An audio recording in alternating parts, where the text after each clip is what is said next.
WDHA's Reconnect with Rockers. I am so psyched to have these guys on with me today because the fan base has been going crazy. Everybody's like, TC, when are you getting somebody from 3 Days Grace on Reconnect with Rockers? So I've got the brothers here. I've got Matt and Brad Walst. So thank you guys so much for hanging out with me today. It's awesome to see your faces.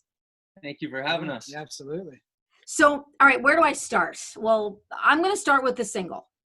Matt, I read that you said when you first heard the Gotye single, it connected with you. You sort of got goosebumps. It was like a song where we were like, holy crap, what is this song? So tell me about that moment and why. I'm sure a lot of tunes have done that for you, but why did you guys decide this is the one we're going to go in and we're going to cut? Well, you know, with COVID boredom, I just one day, like every time I pick up the acoustic, I kind of play that riff, the doom, doom, doom, doom. And just one day I was out back just in my studio, I'd start playing the riff. Ding, ding, ding. I'm like, I might as well record this. I got the time. And, you know, with I record a bunch of covers and they never see the light of day. But this one, I sent it to the guys and they're like, this is really cool. I mean, it's you guys did such an incredible job with it. And then that metal crunch comes in where it was just, I mean, it was just absolute perfection. So, of course, everybody was saying, better than the original, better than the original. Like the fans were just loving it. And of course, everybody at the radio station's like, better than the original. Well, we're rock fans, so people are going to say that, of course, you know, but the crunch, that crunch of that metal guitar that you guys brought in was just absolutely masterful. Cool. Thank you so much. Yeah, it was, it's pretty interesting recording this one because we've never done it. We've never recorded a song separate from each other. So because it was during the, you know, it was like March or April, we started recording it, which is a time where we couldn't see each other. So we literally did it all online through some crazy technology called Listen To, where you can just basically virtually hear somebody playing live in their studio and you can be live in your studio and you can work back and forth that way. So, you know, we could be connected to somebody in LA and our producer is there. So we just did it all via online. So it was really strange to do it that way, but it turned out pretty good. So oh, absolutely. And you know what's strange too? You know, I've said to so many artists, we've talked about this, obstacles sometimes become opportunity. You know, you figure out ways to be able to bring things to fans. And it's incredible how many artists are doing that now because they're not in the same room. You know, even when writing, you know, people have started writing stuff that has, you know, since come out. Because I think when we started this Reconnect with Rockers series, we thought it would be, that'd be a month or two of people reconnecting with people. And it was just actually born out of, you ready? I'll tell you who it was born out of. George Thorogood reached out to me via email and has been like, can I come on the station because I feel totally disconnected from my fans. So I was like, you know what, let's do a series called Reconnect with Rockers. We had a couple of guests on right out of the box, Joe Satriani, George Thorogood, Gavin Rossdale. And how many months later now? We're like 6 months in and we've had 26 episodes of this. So yeah, sometimes out of obstacle comes opportunity because you just don't know what's going to happen. Oh, and the video. Hello guys, the video is insane. Now I'm going to date myself here, but it's very much like, you know, like the Aha video when I was growing up and I saw Take On Me, you know, this fabulous animation, totally creative. So there's a lot of young fans who've not seen videos like this before. So talk to me about how you guys put the video together because it's phenomenal. Well, our lighting guy is really into like editing and he has cameras and stuff, but we actually did all the filming separate and on iPhones. And wow. And then he edited it all together and made a video out of it, and it turned out really good, you know, just the iPhones. So it goes to show you, like, you can make some pretty good stuff on these phones now. Yeah, crazy. Yeah. And you know what else you guys are, I love to say this, opening for Metallica. Right. Which is so cool. You know, again, turning obstacle into opportunity. Their Encore Drive In series. They're doing, you know, the concert S&M 2, and you guys scored the opening slot virtually, of course. And it's awesome. We've got a show coming up on Saturday, this Saturday, at the Woodbridge Center Drive In. We want to remind people, and it feels very good to say this too, get your tickets via Ticketmaster.com. I don't get to say that very often these days, but Ticketmaster.com, you can get your tickets, and one ticket gets a carload of people in, and that's 6 people per car. So that's a great opening virtual slot for you guys to be on board. So tell me how that came to be. Well, we're sitting at our drummer's house writing one day, and then we got a call from our management. They're like, "Hey, do you want to open up for Metallica at the end of the month? But here's the thing: we have to have all the footage done by I think it was like in a week from that day." So we jumped in the studio that weekend. And got it done, and 4 days we spent working in the studio, and we got it done, and it's coming out this Saturday. Awesome. No pressure, of course. No pressure. No pressure to get it done. Right? I want to talk to you about the fan base, because the fan base, has always been so loyal. And Matt, I've been to so many 3 Days Grace shows with you out in front. You work for every fan. So I'm going to say 3 words to you guys: Madison Square Garden. I was at that show when you opened for Disturbed. I live probably 13 miles from the Garden, so I see so many shows there. I can't remember the last time I saw an opening band so well received. What was that night like for you guys? Oh, that was an awesome night. I remember the day before we were all together, and they're like, "Tomorrow's the Garden, boys. We better pull it off tomorrow," And that night, I remember going to bed thinking, Madison Square Garden. And then those kind of nerves really help you sometimes. If it's building up. You just go out there and smash it, because you have this energy built up, and you get the nerves, but then when you're up there, it's just yes, let's do this. Yeah. Were you guys surprised too? Because I walked in right before you went on, and the Garden was packed. It was incredible. And sometimes that doesn't often happen, especially at Madison Square Garden, where you walk out, as the opening band and you play for a fully packed house. And that was incredible. Matt, you were down, you were on the floor, you were in with the crowd. It was extraordinary. And I felt so good for you guys, because I was like, man, this is it's really like a watershed moment, for the band coming out and slaying it at Madison Square Garden. How many bands can say that? Yeah, That's great. I know I've done the Gardens once before, and this was the first time for the guys. So that place is so so legendary. Legendary, It's an iconic venue, and the New York crowd is tough.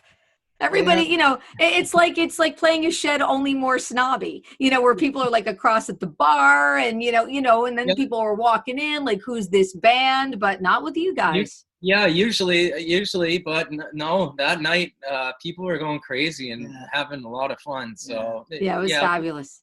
The Toronto crowd's kind of the same, but but we the past time we played Toronto too, it was off the hook too. So yeah. Talk to me a little bit about that fan base too, and they are just so freaking loyal. They love you guys. I've seen you guys in, sort of mid slots on different tours. And I think to myself, these guys should really be the headliner here, because you're a really tough act to follow. And a lot of that, I think, is because of the fans. Yeah, absolutely. We've had really great fans since day one. And, we really put a lot of effort into connecting with the fans still. And just, I think it's really important to be able to talk to your fans and hang out with your fans. And, we are very fortunate to have fans like this. And I think that's one of the reasons we're still doing what we're doing, and we love them. And it's pretty surprising, because it's the fan base, it's younger people now and older people, but yeah, we still connect with the younger crowd, which is really cool. Like they feel the same emotions that the Yeah. crowd that was before them felt. So Like I keep getting older and they keep staying the same age in the front row. I don't know what. Yeah, I love that. I absolutely love that. Yeah, because after the Garden show, I saw you guys at PNC, and you were on, a bill with, how many other bands? Yeah. I think you were all. Breaking Benjamin was a headliner at that time, Yeah. and I remember, standing on the side of the stage, waiting to bring on Breaking Benjamin, and going, these guys are a really hard act to follow. And because from my vantage point, I could see Right. everybody out in the crowd, the way that you guys could see it. And yeah, I mean, Matt, hardest working, front man in rock and roll for sure. thank you so much. Yeah, like I just want people to have fun, and I'm pretty relentless when it comes to that. Like I don't stop after, hey, let's start a mosh pit. I just keep it going. No, you remind me of like the dude in Stillwater where he's like, see that guy in the back that's not getting off? I make sure he gets off. Like it just, I've always seen you as that guy who knew that you came in, to a well-established radio band and, you had some asses to kick and you did it. Yep. And, and you did it and you were always so generous with the fans. So, you earned that night at the Garden, my friend. You earned that night at the Garden. So talk to me about how are you guys going to be releasing music now? Is it going to be a full length? Because bands are doing so many different things right now. Some people are putting out a full length and dating it, like we've done in the past. And other people are like, you know what, we're just going to throw out some singles and maybe wait till 2021. Everybody's got kind of a different road that they're traveling. Yeah, I think we're just tackling a song at a time. We're trying to polish off a song and then move on to the next song. So, if we have an album there, we're gonna probably release an album or whatever's the best. I also think the new age, like releasing 3 songs at a time, you're putting your best foot forward, in that sense. And the attention span these days is a little shorter than it used to be in the 80s or in the even 90s and early 2000s. So there's bests to each world. Like yeah, an album's great to listen to. If it's your favorite band, you're gonna listen to the whole thing. But if it's not your favorite band, you're just gonna listen to the song that they released and move on. So because just the way that everybody is these days. Yeah, absolutely. Return on attention is very different than it Yeah. used to be in the Yeah. past. And I think that's an awesome plan. And so what have you guys learned individually, about being sort of calm down and, as I've called it, lockdown, rock down, but, taking more time than you thought initially you would be taking to sort of just kind of look inside yourself, make music and do what you do. What have you learned? What has been like a benefit to what we've all been through for each one of you? I've definitely learned to be more patient. I don't know if that makes sense. Like, Yeah. I don't like being on the road all the time. I don't get to see my family that much. So I think just to like relax and just take a deep breath and let things come. And there's been a lot of great family time, and like we never have dinners together or coffee on the porch in the morning and stuff like that, where you take a lot of stuff like that for granted, And so I think that's been an awesome thing to do for sure. But as far as writing, we have all day, that's the thing. You have so much time, and it's great. It's great if you love music for sure. And nobody's nipping at your heels. That's right. Nobody's giving you the nip at your heels deadline. I mean, there could be a little bit of that, but certainly not as much as it was before. No, exactly. Yeah. Yeah. Matt, what about you? Oh, I don't know. I've been swimming a lot and like building stuff that awesome. I probably wouldn't build. But I like just in the past month, I've been like, okay, all right, like I've had enough time. Like, what's next? That's starting to get to me now. It's like I want to travel and I want to get out there and I want to play for people now. But in the first couple of months, I was like, oh, sweet, like a little break. Yeah, okay. And now it's like, all right, hurry up. Let's get this going. Yeah, I don't think anybody anticipated the break would be quite this long. No, Of a break. But I'm so psyched that you guys are still getting out to do these shows on this Metallica Drive In tour. As we've said to our listeners, whether you have to log in, because we're always giving away codes for these virtual concerts, log in or drive in. We do what we have to do right now until we get back to rocking, live again. So I'm super psyched that you guys are on this, because I think there's going to be a lot of cars and a lot of lots with a lot of people jamming out to some great music on Saturday. Ours at the Woodbridge Center. I want to tell everybody, if you haven't gotten your tickets yet, Ticketmaster.com. They're doing tickets by the carload. It's a maximum of 6 people per car. Get there nice and early, because as the screens go up, 3 Days Grace goes on, and you can see exactly what I was talking about at the Madison Square Garden show, where these guys just slay the audience every time. And of course, somebody that I used to know is like our most requested song already, and we've only been playing it for a couple of weeks at WDHA. So congratulations to you guys. Nice. Thank you. That's awesome. Yeah, radio, you guys are a radio band, and we love our bands that have, been there for radio, and we're there for you guys, as you know, because it's a great little marriage between 3 Days Grace and WDHA and radio stations around the country like WDHA. So I thank you guys so much for taking time to hang out with me today on Reconnect with Rockers. And I love siblings that are like so simpatico, that get along so well. Did you guys always get along so well? I think so. Like, we've never gotten real fist fights, but we used to, Brad used to beat me up all the time. I was really hyperactive. Yeah, I can't picture that though. I picture Matt. You were sort of the scrappy one, and I always picture Brad. I'd start it, he'd finish it, and then he'd get in trouble. Yeah, that's that was just the brothers. every week.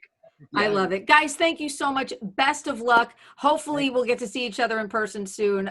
Certainly miss your energy live. The Walst brothers from 3 Days Grace. Love you guys, and thanks so much for joining me on Reconnect with the Rockers. Thank you. Thank you so much. Take care. Bye, guys. Bye.